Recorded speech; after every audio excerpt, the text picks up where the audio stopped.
Welcome to Thursday Confessions. Today I wanted to speak about consciousness.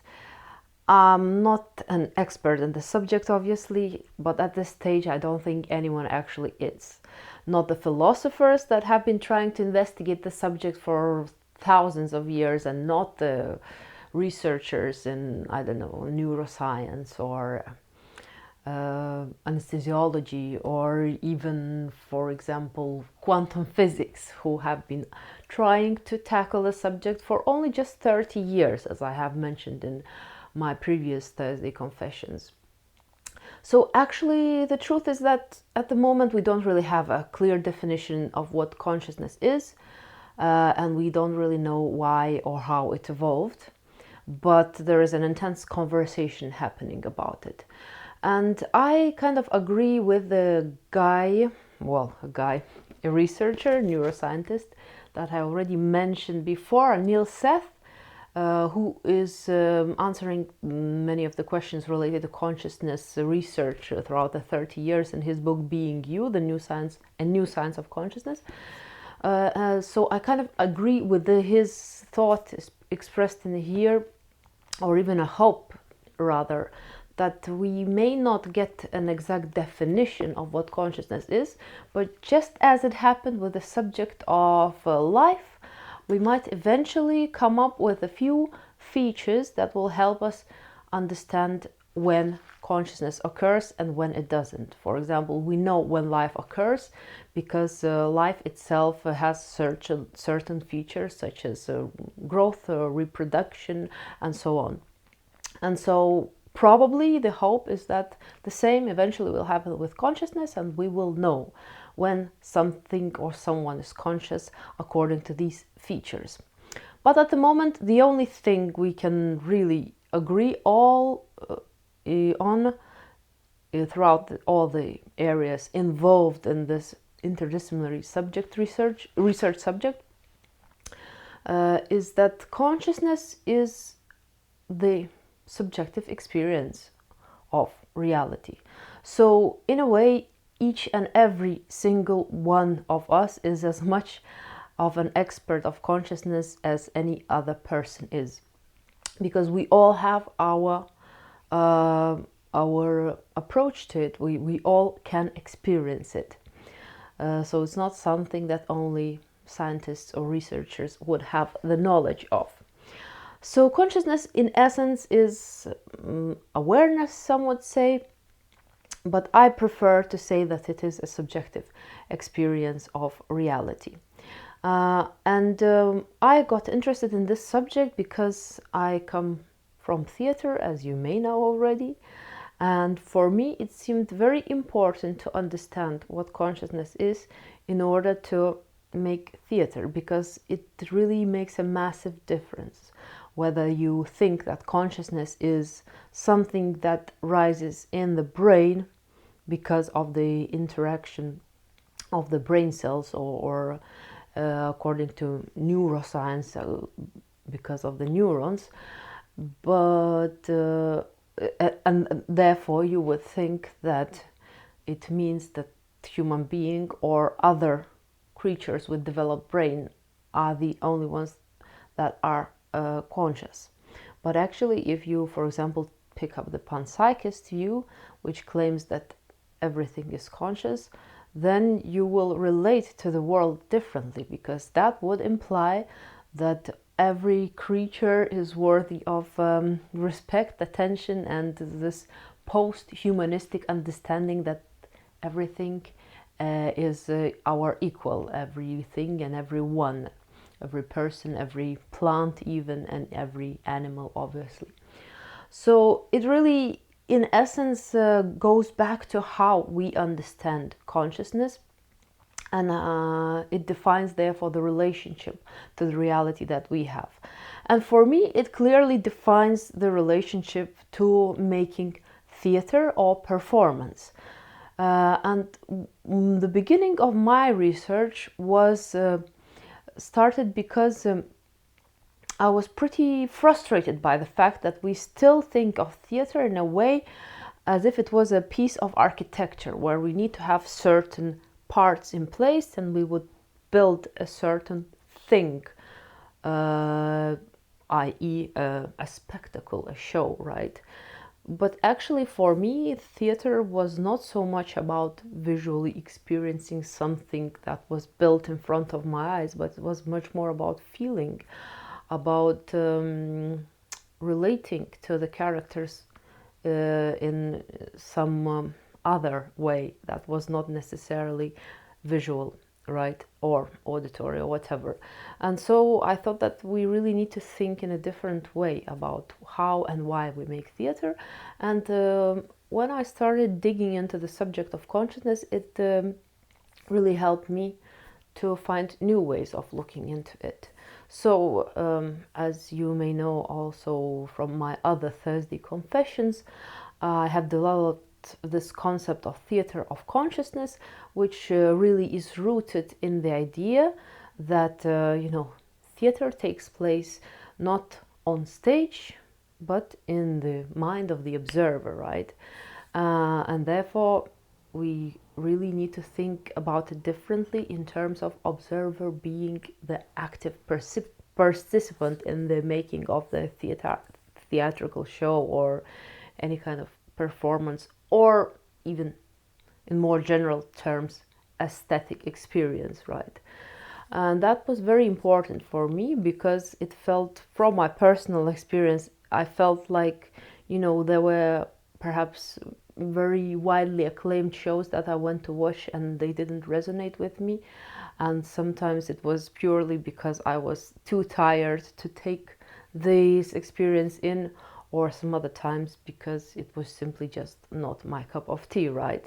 But that meant that there is no universal understanding, and there is no universal show, there is no universal piece of art that would resonate with all, right? Because I, as an observer, am an active participant in making this art piece happen. So for me, it was very important to clarify this distinction about how theater is being made, and to specifically focus on the idea that performance is not a structure, but rather a system, right? And I concluded in the end that it is actually a conscious system. And that this didn't come from nowhere. Actually, there was a certain theory that allowed me to think about it in this way, and this theory is the integrated information theory proposed by neuroscientist Gulio Tononi in 2008, I believe, or 2004. I need to check that. I'll put that in the description. And he basically claimed, and to this day claims, that consciousness rises in any system. So the wetware of a human being, or the plant, or the universe, or the cell, it's always a system. And according to him, consciousness rises in a system whenever integration happens. And whenever the integration is greater, the level of consciousness is greater. And this way of looking at performance for me felt very appropriate, because really it is only when I, as an observer, somehow relate to the piece of art that is being shown to me, when something within me integrates with something out there, only then performance happens to me, actually. So I think it is very appropriately described, this definition of consciousness. And therefore I do think that theater, as per this theory, can be described as a conscious being, or performance can be described as a conscious system, right? But of course not everyone will agree with me, and that is also fine. Some people do prefer the visually stunning theater, or somehow otherwise involving theater that does not necessarily subscribe to the ideas that I have expressed. And that is totally fine by me. Actually, I think we really do need the diversity, and I do not mind that. And sometimes I find it hard to understand why there are so many arguments about which theater is better and which one is worse, because in the end we all find our own theater that we love and that we need. So yes, this is about the theater of consciousness, um, but I think, and what I wanted to say today, well, the message was that we really need to think about consciousness. It doesn't matter if we are not researchers and we are not, I don't know, philosophers, but it is really important for us to identify how we understand consciousness. Because if we take this, as I said, panpsychist view, which, by the way, is actually increasingly popular again in the scientific community also. So, for example, if we take this panpsychist view that everything is consciousness and everything is conscious, we will lead a very different life, because we will know that we need to respect nature, right? Respect not only another human being, but probably even, a rock, a piece of mountain, a river, and stuff like that. And it really will help us think in different way. But also, if we choose a different understanding of reality, it will also shape how we relate to our surroundings. And I think this is very important, that we must first, as I said, understand what is our definition of consciousness, how we think about it, because yes, it will shape the way we relate to the surrounding world. So yes, I would suggest you to first, again, read this book. It is very interesting and quite easy to understand, and I'm not getting paid for promoting it, even though I would love to. So Anil says, if you are out there, pay me. No, I'm joking. Or in other ways, also try to explore what it means to you to actually experience reality. And I'm not saying necessarily go to the super expensive theater show out there, or I don't know, try to visit the most popular museum of contemporary art in order to alter your perception of reality. I don't necessarily mean that. I think those profound experiences of reality that can really shift our understanding of consciousness can be found in everyday life, and more often than not, they actually take place when we make space to pause, reflect, feel things, and stop rushing a little bit and bombarding ourselves with information. So that seems to be very important for me, and I think that's how the best theater and the best art can be made, only in those moments of really allowing yourself to feel things. Because even if you are going to theater and you are in this state of mind where you're still rushing and thinking about problems and everyday life, you will not be able to take this experience fully that is provided to you.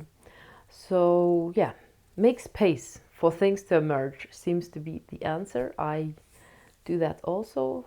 I do it by making these little talks on Thursdays also, because they allow me to set the time and space for ideas to sort of emerge and integrate, right?